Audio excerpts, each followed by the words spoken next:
Video editing, MS Stories। एक वक्त का किस्सा है। हरिपुर गांव में बिट्टू नाम का लड़का अपने दोस्त के साथ बैठा होता है। क्या बात है बच्चों, तुम कुछ परेशान लग रहे हो? यार इस गांव में कोई रोजगार नहीं मिल रहा। मैं सोच रहा हूँ साथ वाले गांव में चला जाऊँ। मैंने सुना है वहाँ पर बहुत काम है। यार बच्चों बात तो तेरी बिल्कुल ठीक है, मैंने भी उस गाँव का बहुत नाम सुना है।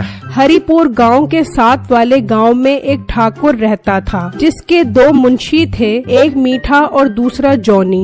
मीठे और जॉनी, कोई नया शिकार इस गांव में आया है कि नहीं? ठाकुर साहब तलाश जारी है, अभी तक कोई शिकार हाथ नहीं चढ़ा। जबकि दूसरी तरफ बिट्टू लकड़ी का संदूक उठाकर दूसरे गांव की तरफ निकल पड़ता है। जब वो दूसरे गांव पहुंचता है तो उसे एक पुराना घर नजर आता है। यार अगर मुझे ये घर मिल जाए तो मैं इसको नया बनाकर इसमें रह सकता हूँ। तभी वहाँ से एक आदमी गुजर रहा होता है। भाई साहब इधर आए, मैंने आपसे जरूरी बात करनी है। तो वो आदमी बिट्टू के पास आता है। भाई क्या जरूरी बात करनी है? भाई क्या आप मुझे बता सकते हो कि ये घर किसका है? मैंने ये घर रहने के लिए लेना है। भाई ये घर तो इस गांव के ठाकुर साहब का है। ठाकुर साहब कहाँ रहते हैं? मुझे उनका पता बता दो, मैं उनसे मिल लेता हूँ। फिर वो आदमी ठाकुर साहब का पता बताता है और वहाँ से चला जाता है और बिट्टू उस पते पर ठाकुर के पास पहुँच जाता है। आप ही इस गांव के ठाकुर साहब हैं? हाँ मैं ही ठाकुर हूँ, तुम मुझे इस गांव के नहीं लग रहे हो। जी ठाकुर साहब आपने सही पहचाना है। मैं साथ वाले गांव से यहाँ काम की तलाश में आया हूँ। लड़के काम तो तुम्हें मिल जाएगा,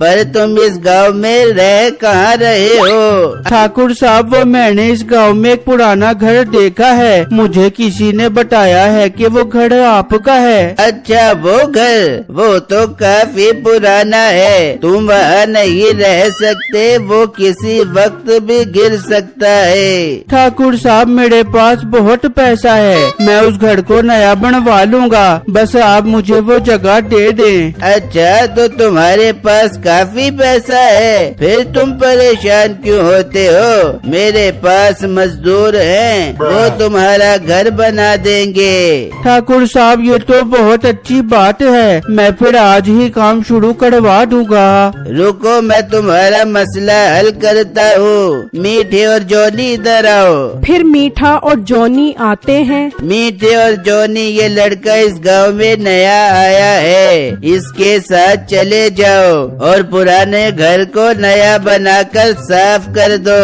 समझ गए ना मेरी बात? जी जी ठाकुर साहब अच्छे से समझ गए। फिर वो तीनों ठाकुर के घर से निकलते हैं और पुराने घर आ जाते हैं। भाई इस घर को मजबूत और नया बना दो ताकि मैं इसमें सुकून से रह सकूं।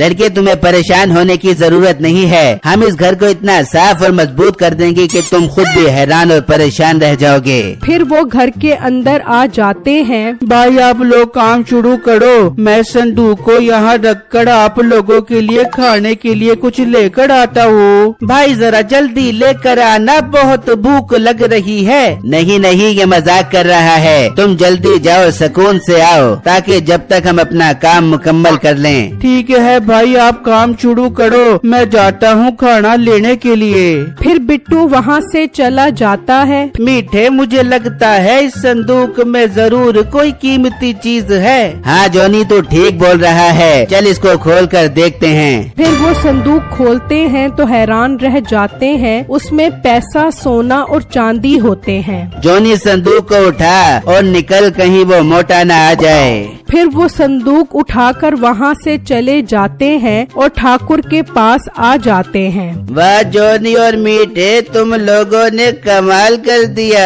चलो इस संदूक को मेरी अलमारी में रख दो। जबकि दूसरी तरफ बिट्टू आता है तो देखकर हैरान रह जाता है। हाय मैं लुट गया, मैं बर्बाद हो गया, मेरी जिंदगी की सारी जमा पूंजी वो चोर लेकर चले गए।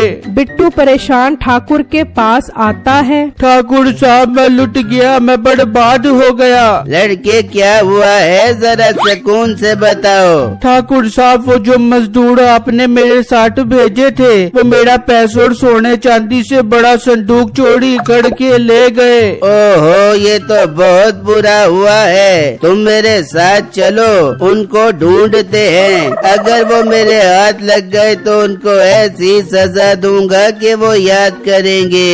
फिर ठाकुर और बिट्टू जाने लगते हैं तो ठाकुर की जेब से एक सोने का सिक्का गिरता है। बिट्टू उसे उठा लेता है और देखकर हैरान रह जाता है। ठाकुर साहब ये तो मेरा सोने का सिक्का है, इसका मतलब आप भी उन चोरों के साथ मिले हुए हो। लड़के आके तुझे सच पता ही लग गया। मीठे और जॉनी बाहर आ जाओ। फिर वो दोनों आ जाते हैं। मीठे और जॉनी से सब पता लग गया है। इसको इतना मारो कि ये किसी को भी ये बात न बता सके।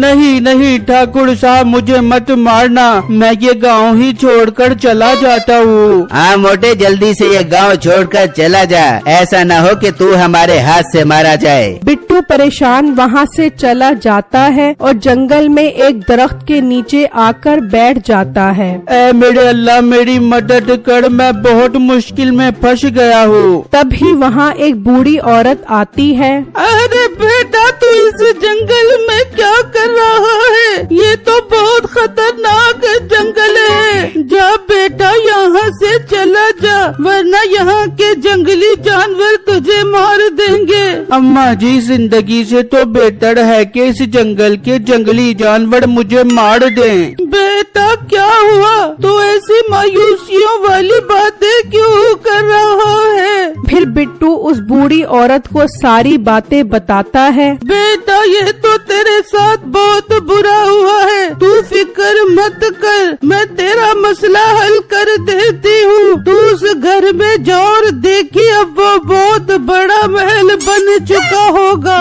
क्या माँ जी आप सच बोल रही हो? हाँ बेटा मैं सच कह रही हूँ। पर अम्मा जी मेरा सोना चांदी और पैसों से बड़ा संदूक कैसे मिलेगा? तो बूढ़ी औरत कुछ पढ़ती है तो एक संदूक आ जाता है। बेटा ये संदूक घर जाकर रख दे, और एक बात याद रखी, तूने इस संदूक को नहीं खोलना। पर अम्मा जी मैं इसे क्यों ना खोलूं? बेटा जो मैंने कहा है वो कर, फिर देखी तेरे सारे मसले हल हो जाएंगे। ये कहकर वो बूढ़ी औरत वहाँ से चली जाती है और बिट्टू वो संदूक लेकर पुराने घर आता है। जब वो घर का दरवाजा खोलता है तो वो घर अंदर से महल बना होता है। बिट्टू खुशी खुशी अंदर आ जाता है। तभी दरवाजा बजता है। बिट्टू दरवाजा खोल देता है। लड़के ये कैसे हुआ?